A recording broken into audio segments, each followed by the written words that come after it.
versículo 1 al versículo 8. Mateo capítulo 12, del versículo 1 al 8. Vamos a leerlo. En aquel tiempo iba Jesús por los sembrados un sábado, y sus discípulos sintieron hambre y comenzaron a arrancar espigas y a comer.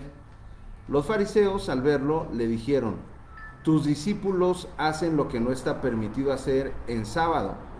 Pero él les dijo: no saben, no han leído lo que hizo David cuando él y los que estaban con él sintieron hambre, cómo entró en la casa de Dios y comió los panes de la preposición, que no les estaba permitido comer ni a él ni a los sacerdotes que con él estaban, sino solamente a los sacerdotes. ¿O no habéis leído en la ley cómo en sábado los sacerdotes en el templo profanan el sábado y son sin culpa? Pues les digo que uno mayor que el templo está aquí. Si supierais qué significa misericordia quiero y no sacrificios, no condenarías a los inocentes, porque el Hijo del Hombre es Señor del sábado. Vamos a hacer una oración. Amado Dios, te damos gracias. Gracias porque nos permites el privilegio de estudiar tu palabra, nos das la bendición, amado Dios, de poder escudriñar tus escrituras. Amado Dios, es tu palabra, es tu voz. Te rogamos que nos des tu bendición en esta mañana, que puedas hablar a nuestro corazón, que puedas, Señor, bendecir nuestras vidas por medio de tu palabra, Señor. Te lo rogamos y te lo pedimos en el nombre de Jesús. Amén. Bueno, pues estamos teniendo un estudio bíblico de Mateo, capítulo por capítulo, versículo por versículo, desmenuzándolo, y llegamos a este episodio de uno de los milagros que hizo Jesús en sábado. ¿Cuál es el punto aquí en este versículo? Bueno, la historia dice que Jesús y sus discípulos pasaron por un campo de trigo. Y este campo de trigo pues obviamente no era de ellos, no era de ninguno de sus discípulos, era de alguna otra persona. Entonces, de acuerdo a la ley, ellos podían arrancar parte del trigo que había ahí, aunque no podían utilizar herramienta, no podían utilizar hoz, no podían utilizar nada. Entonces, cualquier persona que pasara por el campo de trigo o de vid podían arrancar fruto sin ningún problema, aunque no fueran los dueños. Esto lo encontramos en el libro de Deuteronomio, capítulo 23, versículo 25. Lo voy a leer, dice de la siguiente manera: Deuteronomio 23, versículo 25, dice: cuando entres en la mies de tu prójimo, podrás arrancar espigas con tu mano, pero no aplicarás la hoz a la mies de tu prójimo. Es interesante, ¿no? Porque hoy en día, cuando uno entra al terreno de otra persona, pues obviamente es propiedad privada, no lo puede uno hacer. Entonces, en el tiempo y de acuerdo a la ley del Señor, sí podía uno entrar siempre y cuando no ocuparas herramienta. En el caso de una vid o un huerto, podías arrancar fruta, pero no llevártela en una canasta ni tampoco utilizar herramienta. Entonces, de alguna manera estaba permitido por la ley. Lo que no estaba permitido era hacerlo en sábado, porque la Biblia dice en Éxodo capítulo 20, deben guardar el día de reposo para el Señor. Entonces, pues el día de reposo no se trabajaba. Este mandamiento a mí me encanta porque, aunque muchos lo toman como un mandato, es en realidad una prestación. Es como cuando en el trabajo dicen: vas a descansar los sábados y los domingos. Pues no es un mandamiento, más bien es una prestación, y así lo dice la Biblia, ¿no? En Éxodo capítulo 20 dice: guardarás el día de reposo para santificarlo. Entonces se vuelve una bendición, no es un mandamiento, sino que es una bendición el sábado. Ese sábado dice: guárdalo, descánsalo, no vas a trabajar ni tú, ni tus criados, ni ninguno de tus trabajadores, ni ninguno de tus animales, lo vas a dejar para honrar al Señor. Pero con el tiempo esto se volvió demasiado técnico y demasiado religioso, de manera que muchos judíos y rabinos enseñaban que el día sábado, estamos en Mateo 12, bienvenidos, el día sábado no cocinaban, no trabajaban, no hacían nada, y entonces empezaron a criticar a Jesús, porque aunque estaba permitido pasar por una huerta o por un campo de espigas y arrancarlo, pues no lo acostumbraban el sábado. Y le dijeron, los fariseos al verlo le dijeron, tus discípulos hacen lo que no está permitido hacer. Y Jesús, aquí en este pasaje, empieza a discutir con los judíos, con los sacerdotes, con los fariseos, y les dice, ¿no han oído de David? Cómo cuando él con los que estaban sintieron hambre, entró a la casa de Dios y comió los panes sin levadura, y cómo también los sacerdotes comen pan sin levadura y no les es contado como pecado.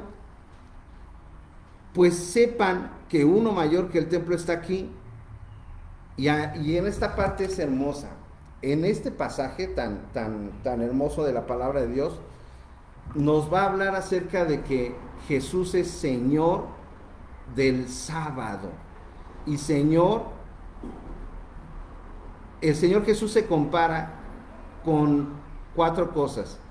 Dice, ¿no han oído cómo David comió pan sin levadura y no le era permitido a David? Uno mayor que David está aquí. ¿Y no vieron cómo los sacerdotes comen en el templo pan sin levadura y en sábado y no les es contado por pecado? Pues uno mayor que los sacerdotes está aquí. ¿Y no han oído del templo? Bueno, pues yo soy mayor que el templo. Y esto les hace una revolución en la mente de los fariseos, porque aún para hoy en día, para todos los judíos, no hay cosa más santa y especial que el templo. De hecho, existe un muro que se llama el Muro de los Lamentos, y la gente va ahí a orar, los judíos van a orar ahí, y lo consideran muy santo, aunque ya no está construido, fue destruido en el año 70. Entonces, Jesús aquí establece una cosa pero tremenda. Él dice, alguien mayor que el templo está aquí. No nada más mayor que David, no nada más mayor que un sacerdote, sumo sacerdote o sacerdote del templo, no más que eso, incluso más que lo más santo para los judíos, el templo. Ahora, quiero decirles que el templo al que se refiere Jesús era un templo que construyó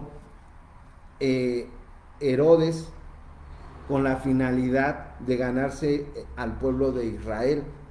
Ese era un templo que tardaron años en construirlo, años. Incluso cuando Jesús entró al templo y estuvo caminando aquí en esta tierra, ese templo todavía estaba en construcción. Es muy interesante porque tardó muchos años, incluso se murió Herodes y su hijo terminó la obra, uno de sus hijos, y después de terminar la obra duró un par de meses y lo destruyeron. Terminó destruido en el año 70 después de Cristo. Y Jesús lo profetiza, Jesús dice, no va a quedar piedra sobre piedra este templo. Pero aquí lo interesante es que él dice, yo soy Señor. Alguien mayor que el templo está aquí, y alguien mayor que David, alguien mayor que los sacerdotes, alguien mayor que el sábado, soy yo. Y esto es hermoso. Esta palabra, fíjense cómo dice aquí en el versículo 8, porque el Hijo del Hombre es Señor del sábado. Y esta palabra Señor es la palabra Kurios. La palabra Kurios, estoy leyendo en el capítulo 12, versículo 8, fíjense cómo dice, porque el Hijo del Hombre, o sea, Él, es Señor del sábado. El Hijo del Hombre es Señor del sábado. Pero esta palabra Señor no es como hoy en día que le decimos, Señor Rodríguez, ¿cómo estás, Señor? Buenos días. Señor Roberto. No, esta palabra Señor es la palabra Kurios. Y curio significa amo. Fíjense nada más, amo, supremo en autoridad, soberano, dueño. Esta palabra se usaba como autoridad legítima y suprema. Podía usarse de un esclavo hacia su amo. Cuando una persona tenía esclavos, podría alguien referirse señor porque era su dueño. Podía usarse ante un poder absoluto legal de una propiedad. Él es el curios, él es el dueño total de esta propiedad. Y se le decía también curios, ¿a quién creen? Al César. El supremo gobernante del Imperio Romano se le decía curios. Entonces aquí es interesante que el Señor Jesús se apropia esa palabra y se dice, alguien más que David está aquí, alguien más que un sacerdote, alguien más grande, soy el curios, el Señor amo, el dueño. Ahora yo tengo aquí una pregunta, ¿cómo te hace sentir que el curios está contigo en tus necesidades? ¿Cómo te hace sentir que el amo está contigo en tus necesidades? Porque fíjense bien, ¿por qué era el pleito? Porque comieron trigo, arrancaron espigas. Era una necesidad. Fíjense, a mí me vuela la cabeza lo siguiente, miren. Jesús había ayunado 40 días y 40 noches. Estaba acostumbrado a ayunar. Él obviamente, si no comía todo el día, yo luego con mi esposa, por ejemplo, me dice, le digo, ¿no tienes hambre? Me dice, no, yo podría estar todo el día sin comer, no hay ningún problema. Y hay personas así, ¿no? Que aguantan mucho, ¿no? Aguantan muchísimo, pero sus discípulos no. Sus discípulos sintieron hambre y pasaron por un campo y tenían ellos autorizados a arrancar. Ahora, entre paréntesis, ¿cómo se cocinaba ese trigo? ¿Cómo se cocinaba? ¿Cómo lo preparaban? En la antigüedad, agarraban ese trigo, lo molían, lo machacaban en un molino con una piedra y lo cocían en un sartén o en una piedra y se lo comían como si fueran cornflakes o avena, ¿no? Con agua o con leche. Eso era muy, muy acostumbrado para los que estaban en un viaje largo. Podían arrancar espigas, las molían, las cocían, las calentaban y se lo comían. Y era lo que los discípulos querían hacer. Por eso mi pregunta es, ¿qué te hace sentir que el curios, el dueño de todo, está a cargo de tus necesidades? Fíjense cómo dice Mateo capítulo 6, versículo 9. Mateo capítulo 6. El Padre Nuestro, no lo sabemos. Dice, el pan nuestro de cada día, dánoslo hoy. Mateo 6, 11. El pan nuestro de cada día, dánoslo hoy. Dios nos alimenta y nos sostiene, nos da lo que necesitamos. Aunque en esta ocasión Jesús podía no haber comido no solamente ese día, sino él aguantaba 40 días porque lo había hecho. Ya lo había hecho fácilmente, pero él sintió la necesidad de sus discípulos. Seguramente lo voltearon a ver y le dijeron, ¿podemos arrancar? Y él dijo, sí, con todo gusto arranquen. Porque él era el dueño.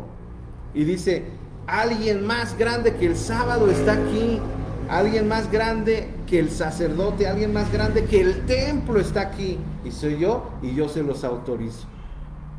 Qué tremenda enseñanza, hermanos. Y vuelvo a preguntar, ¿cómo te hace sentir que el Señor, el dueño, está a cargo de tus necesidades? Fíjense nada más como dice Salmo 23.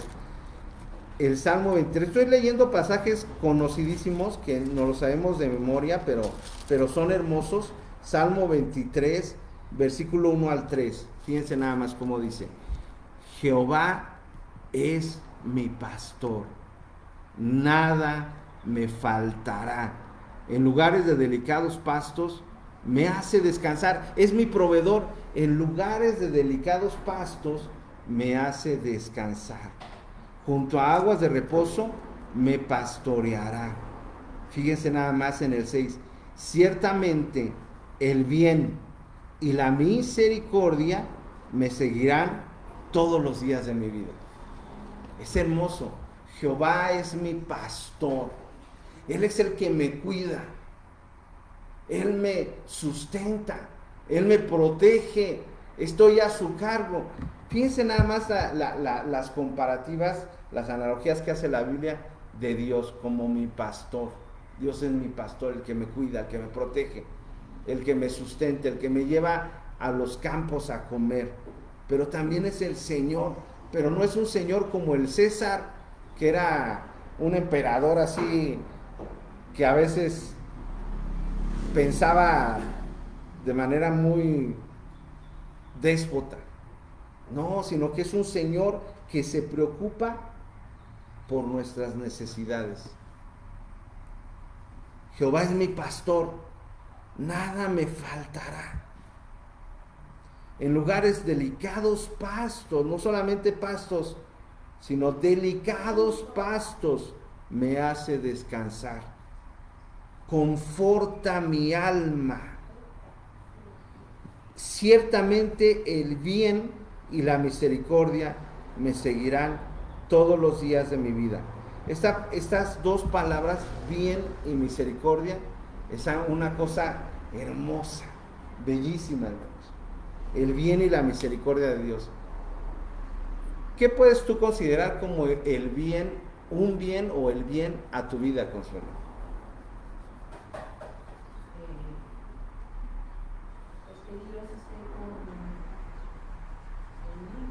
Que Dios esté contigo. Pero ¿cómo lo traduciríamos? ¿Cómo lo traduciría usted el bien a su vida? ¿Con un trabajo? Podría ser, ¿no? ¿Cómo lo traduciría usted, hermano Roberto? Bienestar. Como el bienestar, ¿verdad? Sí. Salud. Paz.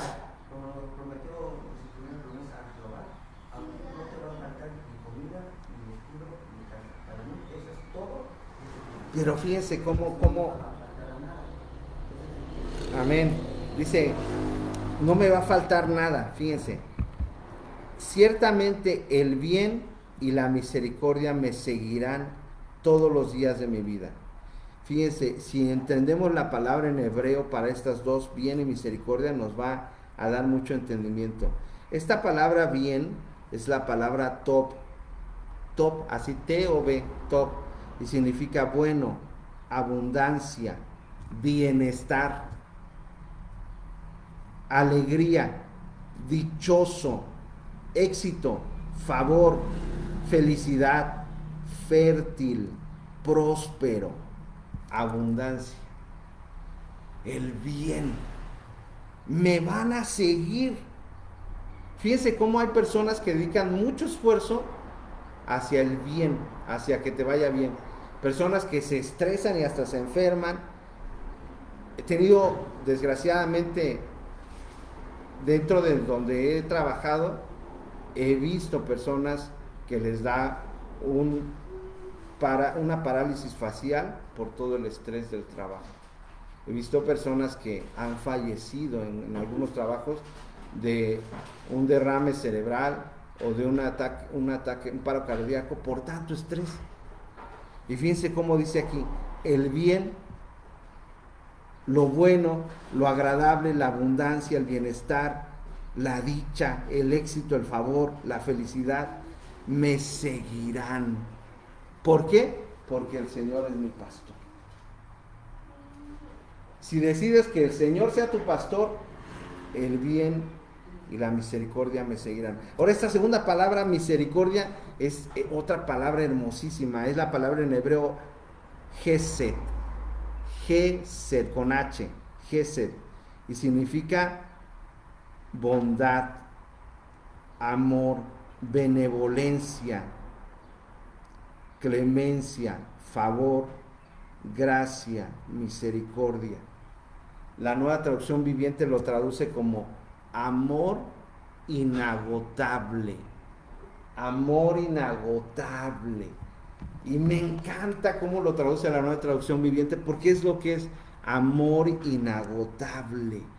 El amor, hermanos, pareciera que se acaba.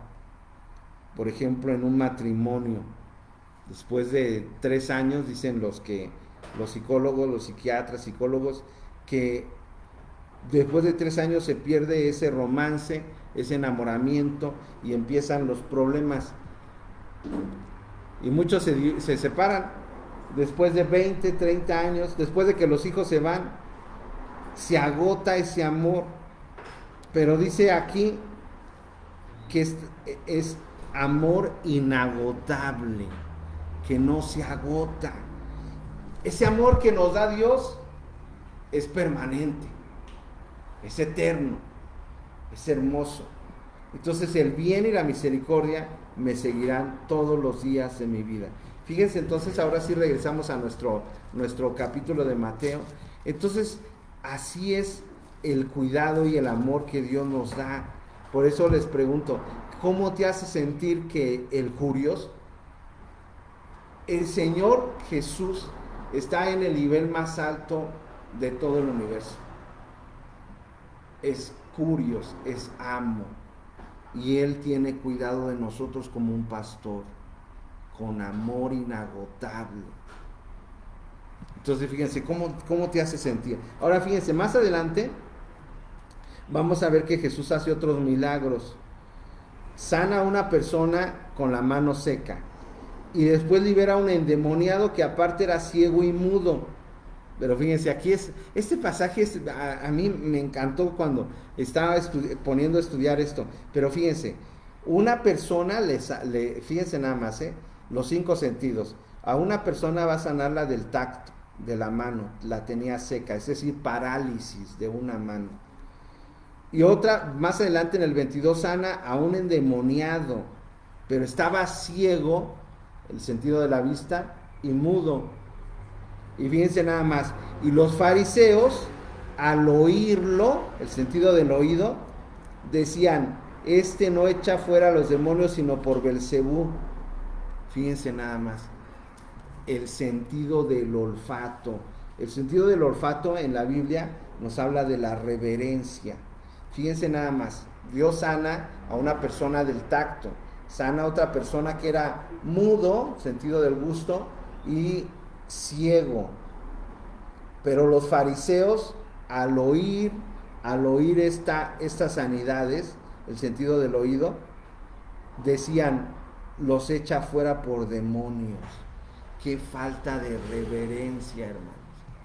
En la Biblia el sentido del olfato es la reverencia.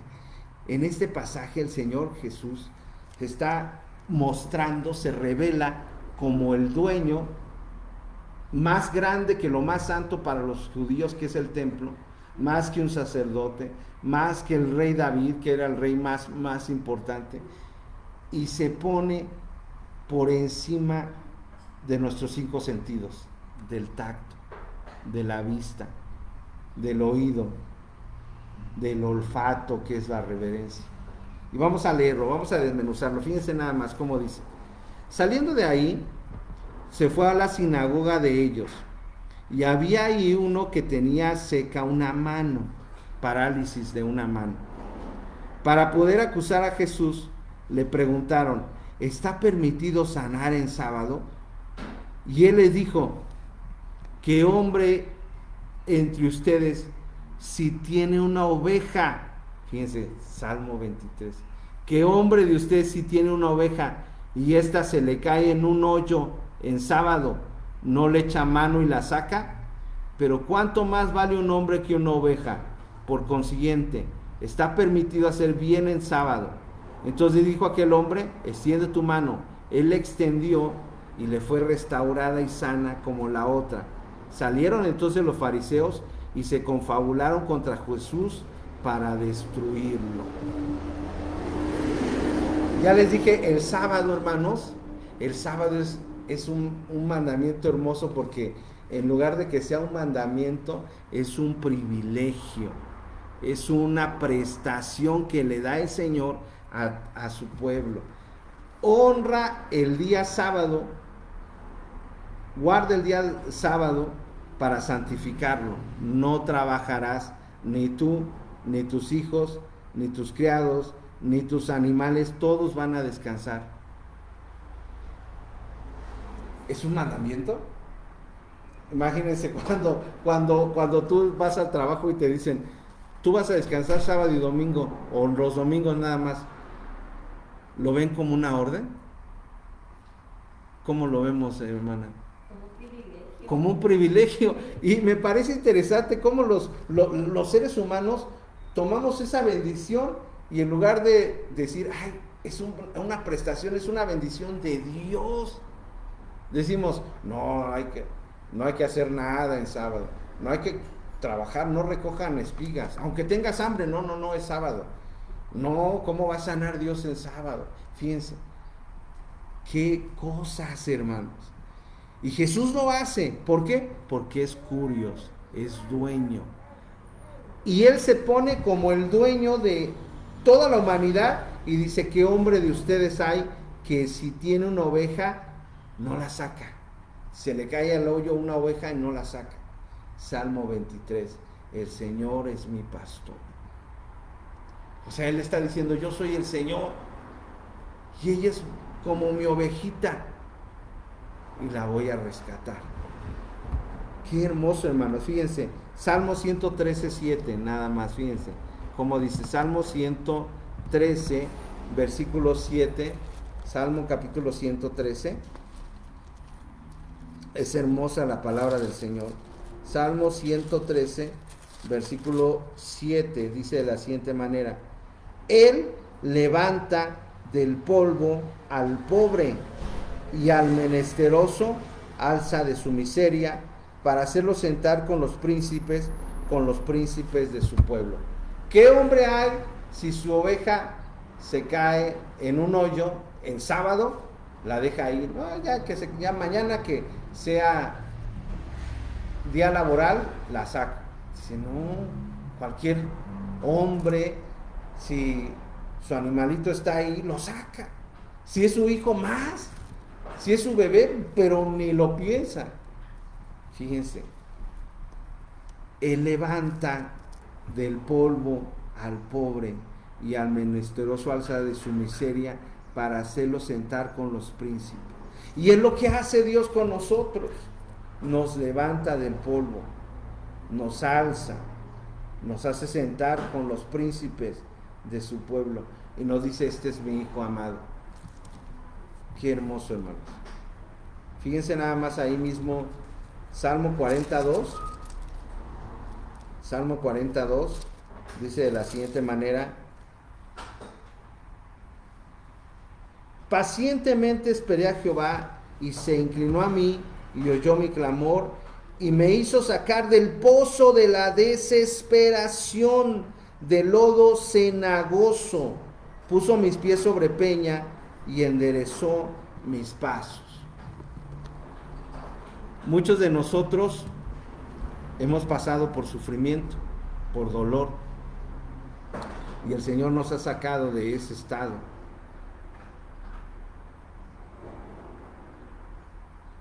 La ciencia tiene medicamentos para las enfermedades mentales, de depresión, de dolor, de aflicción, pero el Señor nos dice, me hiciste sacar, dice Salmo 42, me hiciste sacar del pozo de la desesperación, del lodo cenagoso. ¿Cuántos de nosotros nos sentimos así alguna vez? En desesperación, en un lodo cenagoso, alguna enfermedad que nos diagnosticaron, y ya ven cómo son los médicos, que son bien sinceros, como cuando me dijeron a mí, lleve a su hijo a su casa y lo encierra en su casa porque nunca va a poder hablar, nunca va a poder comunicarse, es como una plantita vegetal.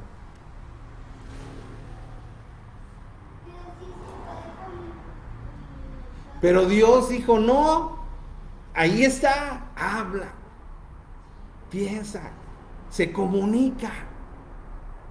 Milagroso, hermanos.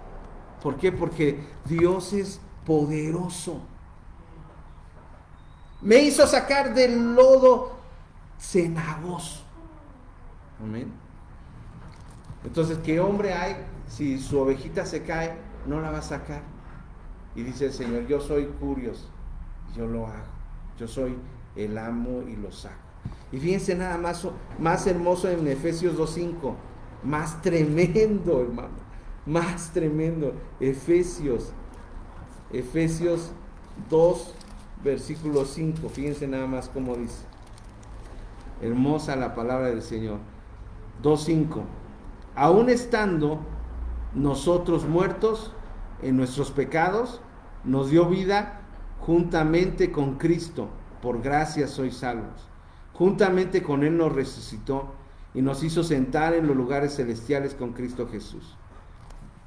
¿Un muerto habla? No.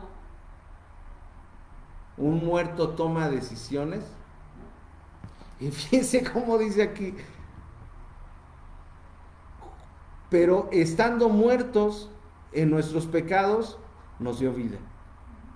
Él toma la iniciativa. El Curios, el dueño del universo, hermanos.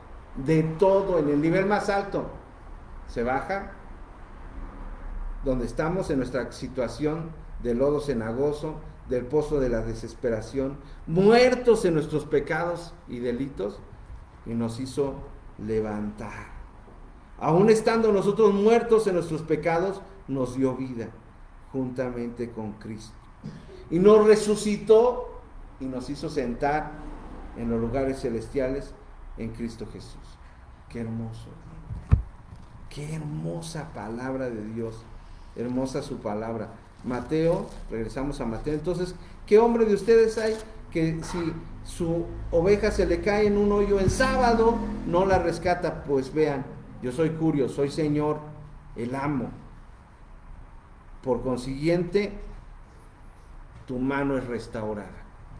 Y fíjense más adelante, me voy a brincar este del siervo escogido, después lo vamos a ver más adelante, pero vamos al siguiente milagro, versículo 22. Entonces le llevaron un endemoniado ciego y mudo y lo sanó, de tal manera que el ciego y mudo veía y hablaba. Toda la gente estaba atónita y decía, ¿será este aquel hijo de David? Pero los fariseos al oírlo decían, este no echa fuera a los demonios sino por Belcebú, príncipe de los demonios. Qué ofensa, hermanos. Sabiendo Jesús los pensamientos de ellos, le dijo, todo reino dividido contra sí mismo es asolado, y ninguna ciudad o casa dividida contra sí misma permanecerá. Qué ofensa más terrible, hermanos. ¿Qué debemos hacer cuando nos dan un regalo? Abrirlo. ¿Qué más? ¿Qué hacemos? Agradecer, ¿no? Pero es impresionante cómo los fariseos, que era una de los religiosos más tremendos en el tiempo de Jesús, y le dicen los fariseos al oírlo, este echa fuera a los demonios por Belcebú. Ajá, y también lo hace hablar por los demonios. También hace que un ciego vea. Qué tremendo, hermanos, qué cosa, hermanos. Ahora vemos cómo Dios transforma, adelante, bienvenida, transforma esa parálisis de esa mano y hace que se mueva el sentido del tacto. Cómo hace que esa lengua que aparte estaba endemoniado esta persona, pero esa lengua que no producía sonido, produzca sonidos, y no solamente produzca sonidos, sino hable frases y palabras entendibles. Esto es tremendo. Yo lo he vivido con la experiencia propia con uno de mis hijos. O sea, cuando tú estás en un proceso de terapia del lenguaje, no te salen las frases así ordenadas y coherentes. Y esta persona hablaba y se le entendía. Es un milagro tremendo. A un ciego que pueda ver. Si a una persona que viene aquí a esta reunión le hicieron un trasplante de retina y tiene que tener un proceso en el que no puede salir a la calle, no le puede dar la luz directa, tiene que usar medicamentos, ¿cómo se llaman? De inmunosupresores. Y el Señor Jesús le sana la vista y ya ve, y no le hace daño el sol, no le hace daño la luz solar. ¡Qué milagros! ¡Qué extraordinario! Jesús es Señor y dueño. ¿Cómo te hace sentir eso? Fíjense nada más. Y los fariseos, al oírlo, fíjense el sentido del oído, decían: este no echa fuera a los demonios sino por Beelzebú. Ya el Señor había hecho un milagro en la mano de una persona que tenía parálisis, en la lengua, en el sentido del gusto de una segunda persona, de la vista, pero del oído de los fariseos no quiso hacer ese milagro el Señor Jesús. Y a veces se nos endurece este sentido del oído.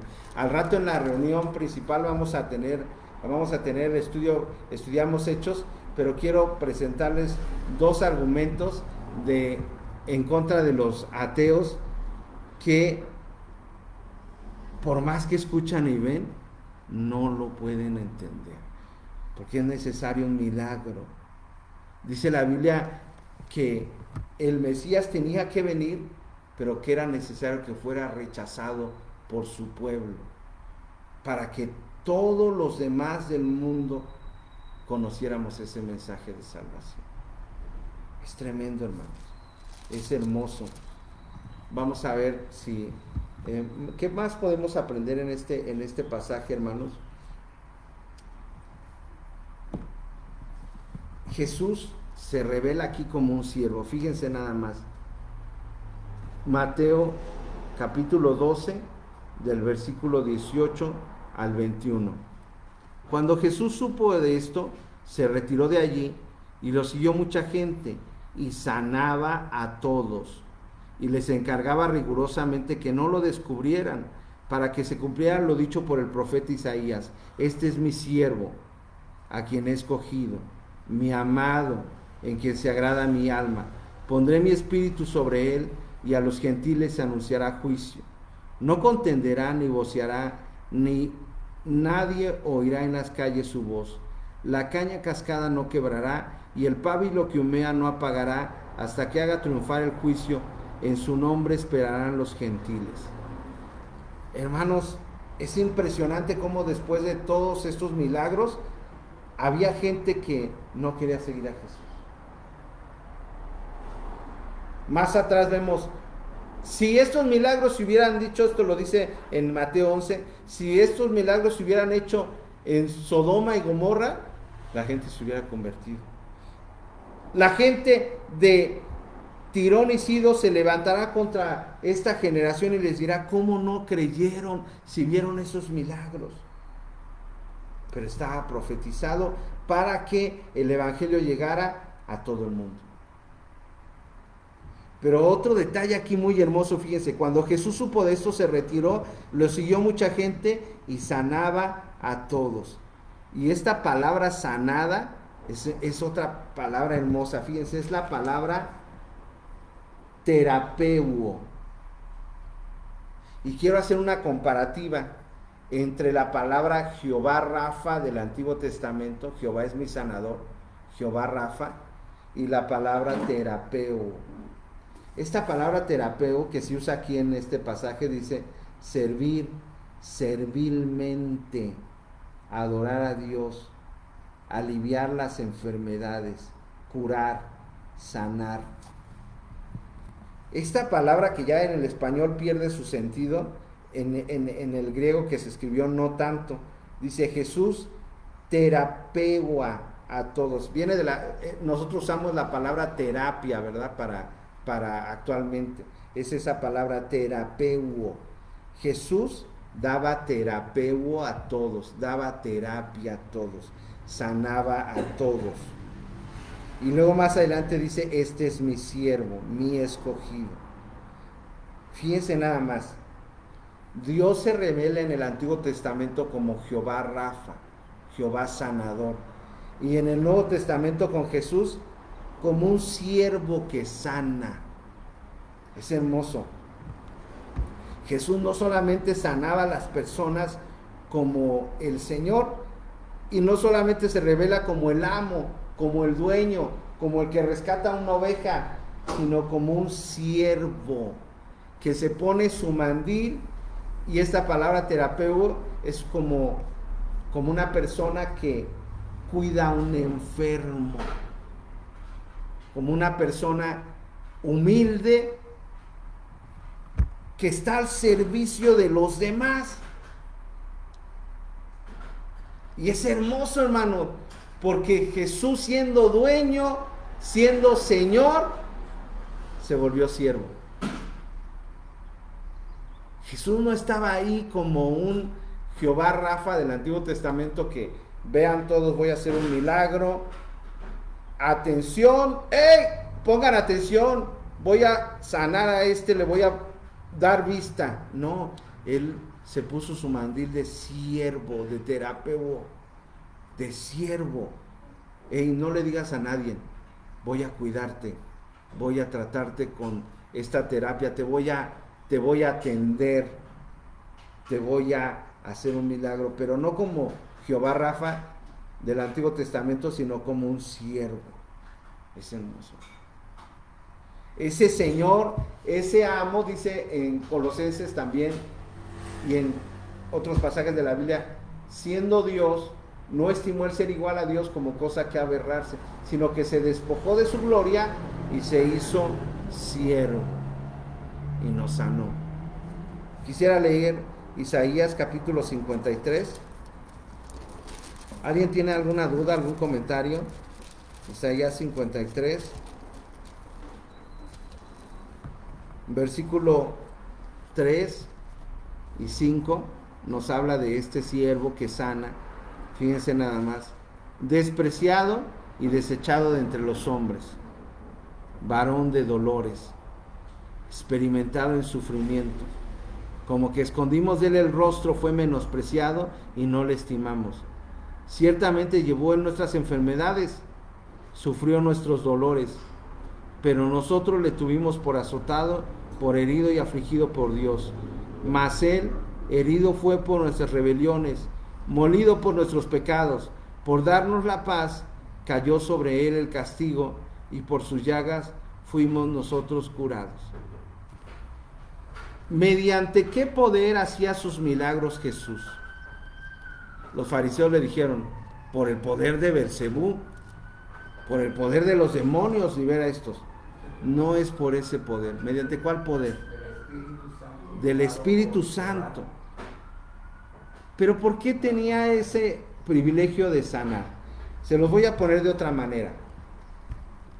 Dice Jesús, ustedes harían lo que fuera por su familia, por los que aman. Estarían dispuestos a cambiar el lugar, y de hecho muchos lo hacen. Mi hermana le dio su riñón a mi papá. Muchos estarían dispuestos a donar incluso su vida por las personas que aman. Mas Dios muestra su amor para con nosotros en que, siendo aún pecadores, dio su vida por nosotros. Es diferente, hermanos. El justo por los injustos. Jesús podía, como Señor y dueño, sentarse en su trono y decir, les perdono sus pecados a todos. Jesús no hizo eso. Jesús se bajó del trono, se puso su mandil de siervo, puso su espalda y le dijo: denme azotes, golpéenme, arránquenme la barba, desnúdenme y pónganme en un madero. Yo voy a pagar el precio. Pónganme una corona de espinas. Yo pago el precio, yo recibo ese castigo. Es bien diferente. Jesús no se puso en su trono como un juez y dijo: les voy a perdonar sus pecados. No.